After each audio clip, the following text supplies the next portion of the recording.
Hello दोस्तों, नमस्कार। स्वागत है आपका हमारी यूट्यूब चैनल सगुन एजुकेशन पर। दोस्तों, इस वीडियो में हम बात करेंगे जो आपका रीट का एग्जाम लगा है फर्स्ट लेवल का, उसकी जो सटीक आंसर की है उसके बारे में डिस्कस करेंगे। दोस्तों, साथ में आपको ये भी ध्यान में रखना है कि आपकी जो थर्ड ग्रेड की जो वैकेंसी है वो बहुत जल्द आने वाली है। तो दोस्तों ध्यान में रखना, आपकी जो थर्ड ग्रेड की जो वैकेंसी आने वाली है उसके लिए आपका जो कंप्लीट कोर्स है इस चैनल पर करवाया जाएगा। तो दोस्तों ध्यान में रखना, आप चैनल को सब्सक्राइब जरूर कर लेना। तो दोस्तों, बिना किसी देरी के वीडियो को स्टार्ट करते हैं। दोस्तों, सबसे पहले हमारा क्वेश्चन था राजस्थान का राज्य पुष्प कौन सा है। यानी पूछा गया था कि राजस्थान का राज्य पुष्प कौन सा है, तो राज्य पुष्प हो जाएगा दोस्तों आपकी रोइडा। दोस्तों, आपका जो अगला क्वेश्चन था, कार्तिक अमावस्या को कौन सा त्यौहार मनाया जाता है। यानी कि जो कार्तिक महीने की जो अमावस्या आती है उसको कौन सा त्यौहार मनाया जाता है। तो दोस्तों ध्यान में रखना, कार्तिक अमावस्या को हमारे दीपावली का त्यौहार मनाया जाता है। यानी कि आपका राइट आंसर हो जाएगा दीपावली। दोस्तों, आपके जो अगला क्वेश्चन था, बछेंद्री पाल ने माउंट एवरेस्ट पर तिरंगा कब फहराया था। यानी कि जो बछेंद्री पाल थी उन्होंने माउंट एवरेस्ट पे तिरंगा झंडा कब फहराया था। तो दोस्तों ध्यान में रखना, बछेंद्री पाल ने माउंट एवरेस्ट पर तिरंगा कब फहराया था, 23 मई 1984 को। यानी कि आपका राइट आंसर हो जाएगा 23 मई 1984 को बछेंद्री पाल ने माउंट एवरेस्ट पर तिरंगा फहराया था।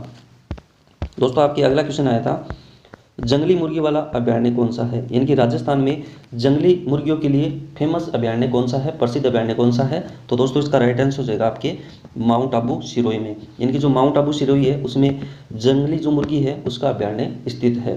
दोस्तों, आपके जो अगला क्वेश्चन था, चीरने फाड़ने वाला दांत कौन सा है। यानी कि चीरने फाड़ने वाला दांत कौन सा है। तो दोस्तों ध्यान में रखना, रदनक दांत है वो चीरने फाड़ने वाला दांत है।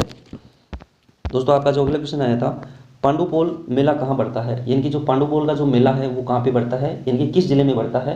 तो दोस्तों ध्यान में रखना, पांडुपोल का जो मेला है वो आपके अलवर जिले में लगता है। दोस्तों, आपका जो अगला क्वेश्चन था, जूट कृषि कौन से मौसम में की जाती है। दोस्तों ध्यान में रखना, जो जूट की जो कृषि है वो कौन से मौसम में की जाती है। दोस्तों, आपको ध्यान में रखना है, जो जूट की जो कृषि है वो हमारे ग्रीष्म जो ऋतु आती है उसमें की जाती है और मार्च और मई के महीने में की जाती है। दोस्तों, आपको याद रखना है, जूट की जो कृषि है वो कौन से महीने में की जाती है, ग्रीष्म ऋतु में की जाती है और महीना कौन सा है, मार्च और मई का। दोस्तों, आपका जो अगला क्वेश्चन था, नील आर्मस्ट्रॉन्ग के बाद चंद्रमा पे कौन गया था। यानी कि जो नील आर्मस्ट्रॉन्ग था उसके बाद चंद्रमा पे कौन गया था। तो दोस्तों ध्यान में रखना, बज एल्ड्रिन। यानी कि जो बज एल्ड्रिन था वो चंद्रमा पे गया था। दोस्तों, आपके जो अगला क्वेश्चन आया था कि सबसे बड़ा ग्रह कौन सा है। दोस्तों, आपके ये पूछा गया है कि सबसे बड़ा ग्रह कौन सा है। तो दोस्तों ध्यान में रखना, बृहस्पति जो ग्रह है वो सबसे बड़ा ग्रह है। दोस्तों, आपका जो अगला क्वेश्चन पूछा गया था, अजयगढ़ किस दुर्ग को कहा जाता है। दोस्तों ध्यान में रखना, अजयगढ़ दुर्ग किस दुर्ग को कहा जाता है। तो दोस्तों, इसका राइट आंसर हो जाएगा आपके जो भरतपुर का जो किला है, यानी कि जो भरतपुर का दुर्ग है इसे अजयगढ़ दुर्ग भी कहा जाता है।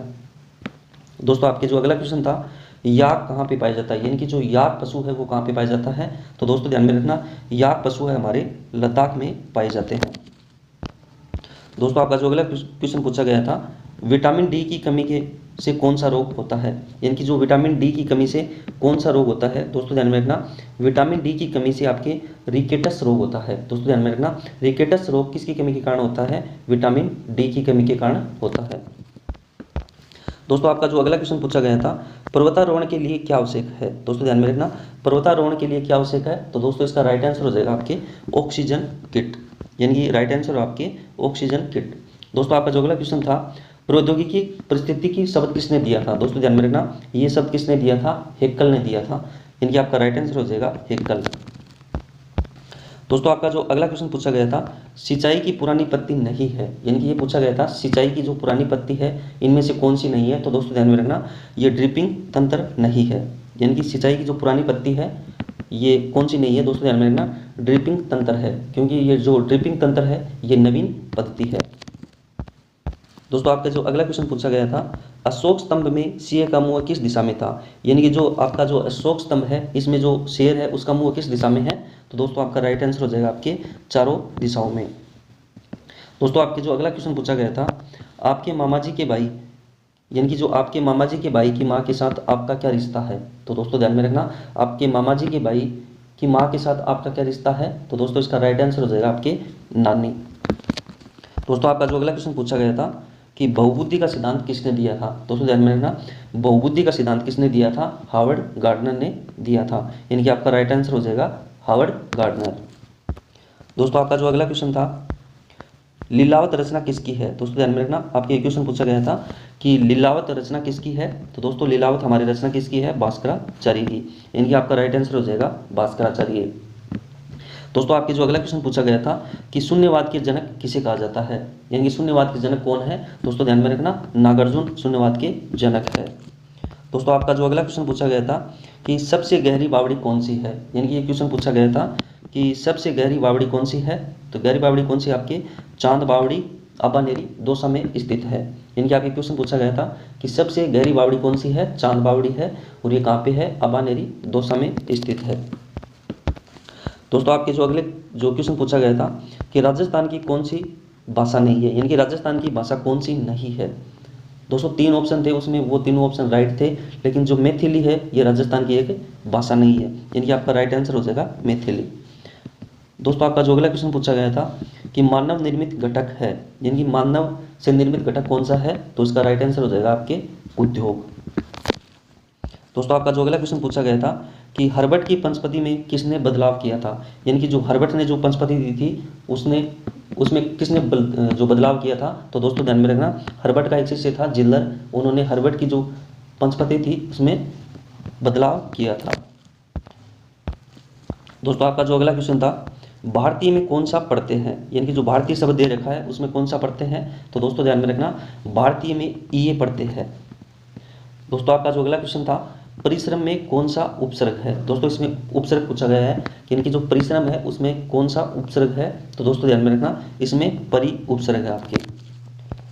दोस्तों आगे देखो, दोस्तों आपका जो अगला क्वेश्चन था कि इसमें कौन सा पदबंध है। दोस्तों ये आपके शायद आपने क्वेश्चन किया तो आपको अच्छे से ध्यान में होगा कि पूछा गया था कि इसमें कौन सा पदबंध है। तो दोस्तों ध्यान में रखना, इसमें संज्ञा पदबंध है।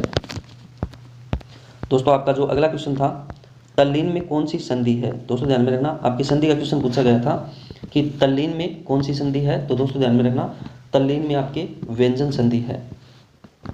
दोस्तों आपका जो अगला क्वेश्चन पूछा गया था कि वस्त्र का पर्यायवाची शब्द कौन सा है, यानी कि जो वस्त्र है उसका पर्यायवाची शब्द पूछा गया है। तो दोस्तों ध्यान में रखना, वस्त्र का जो पर्यायवाची शब्द है वो आपके है अंबर और पट। दोस्तों आपका जो अगला क्वेश्चन पूछा गया था, सन्यासी शब्द, यानी कि जो सन्यासी है उसका विलोम शब्द क्या है, यानी कि जो सन्यासी शब्द है उसका विलोम शब्द क्या है। तो दोस्तों ध्यान में रखना, सन्यासी का जो विलोम शब्द हो जाएगा वो हो जाएगा आपके गृहस्थ। दोस्तों आपका जो अगला क्वेश्चन है, हमेशा बहुवचन में प्रयुक्त होने वाला शब्द है, यानी कि ये पूछा गया है कि हमेशा बहुवचन में प्रयुक्त होने वाला शब्द कौन सा है। तो दोस्तों ध्यान में रखना, जो लोग है वो हमेशा बहुवचन में प्रयुक्त होता है। दोस्तों आपके जो अगला क्वेश्चन पूछा गया है, निम्न में से पुल्लिंग शब्द कौन सा नहीं है। दोस्तों ध्यान में रखना, निम्न में से पुल्लिंग शब्द कौन सा नहीं है, ये पूछा गया है पुल्लिंग शब्द कौन सा नहीं है। तो दोस्तों आपका राइट आंसर हो जाएगा आग। दोस्तों साथ में आपको ये भी ध्यान में रखना है, आपको कमेंट बॉक्स में ये जरूर बताना है कि आपके कितने क्वेश्चन राइट हो रहे हैं। दोस्तों आपका जो अगला क्वेश्चन पूछा गया था, जातिवाचक संज्ञा शब्द कौन सा है। दोस्तों आपको ये पूछा गया है, जातिवाचक संज्ञा शब्द कौन सा है। तो दोस्तों इसमें जातिवाचक संज्ञा शब्द कौन सा हो जाएगा, कर्षक हो जाएगा। दोस्तों आपका जो अगला क्वेश्चन है, मोंटेसरी विधि, यानी कि जो मारिया मोंटेसरी विधि है इसमें कितने साल के बच्चों को शामिल किया जाता है। दोस्तों ध्यान में रखना, जो मारिया मोंटेसरी विधि है इसमें 3 से लेके 6 वर्ष के बच्चों को शामिल किया जाता है। दोस्तों आपका जो अगला क्वेश्चन है, इनमें से कौन सा वाक्य है। दोस्तों आपके ये दे रखा था कि वाक्य पूछा था, इसमें कौन सा वाक्य सही है। तो दोस्तों ध्यान में रखना, इसमें विधानवाचक वाक्य आपके सही हो जाएगा। दोस्तों ध्यान में रखना, आपका जो 3rd ग्रेड का जो मतलब जो मेन जो 3rd ग्रेड होने वाली है, अभी जल्द विज्ञप्ति आने वाली है। दोस्तों ध्यान में रखना, उसका कंप्लीट कोर्स इसी चैनल पे करवाया जाएगा, तो चैनल को आप सब्सक्राइब जरूर कर लेना।